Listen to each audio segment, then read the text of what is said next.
I'm worried I mean, about you're saying a pox on both their houses. There is no real governmental opposition.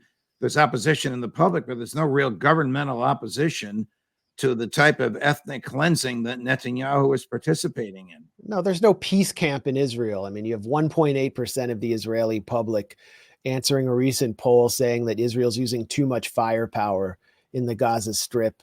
The person who presided over the Oslo Accords, which is supposedly the peace plan, Yitzhak Rabin, he was the author of the original act of systematic ethnic cleansing of Palestinians. He presided over the so-called Liddar Ramle Death March during the 1948 war, in which 150,000 Palestinians were sent marching at the point of a gun after several massacres in the towns of Liddar and Ramle towards the east, and they all live in Ramallah and refugee camps in the West Bank now.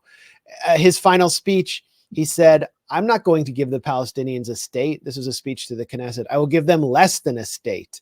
And that's been the plan from the point of view of the Labor Party. Netanyahu has just lifted the mask on all that in the same way that Donald Trump sort of lifted the mask on U.S. empire.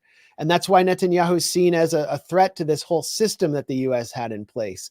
This whole war that we're seeing right now is ripping the entire mask off the entire program of occupation management. And by design, that was Hamas's plan. Hamas doesn't want to govern anymore.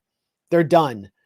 And what they want to see happen is for the Palestinian Authority to be so discredited that it too dissolves, and that Israel is forced to govern the Gaza Strip and the West Bank as it had been before. And they finally have an honest occupation, and that will force the hand of the US and EU, because they can no longer say, oh, well, the Palestinians have their sovereignty and, they're getting their work permits. It's their fault for walking away from the negotiating table, but they got that.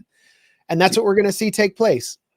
Did the IDF recently stage a fake prisoner surrender with Palestinian civilians, or 85% Palestinian civilian males in their underwear? Yeah, I shouldn't be laughing because this was a calamitous war crime. I mean, they shoved it in our faces. When I first saw these photos, I thought, are they real? And then I realized the Israelis released them. And then I realized that they're doing it to project an image of victory, because they have no clear battlefield victory to present back to their public, which is still traumatized and humiliated by October 7th. So they took a bunch of guys from UN schools where they were sheltering with their families. They threatened and beat their wives and kids and sent them away. And then they stripped these guys who are bakers, electricians, just regular guys, paraded them on the street. And then at one point in a staged scene, forced a man who runs an aluminum shop in northern Gaza to hand over a gun that they handed to him.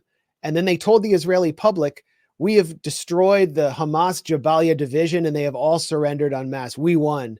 And Netanyahu went on Fox News and actually said hundreds of some Hamas fighters are surrendering. In reality, Hamas fighters do not surrender. They rarely surrender. They believe in martyrdom, victory or death.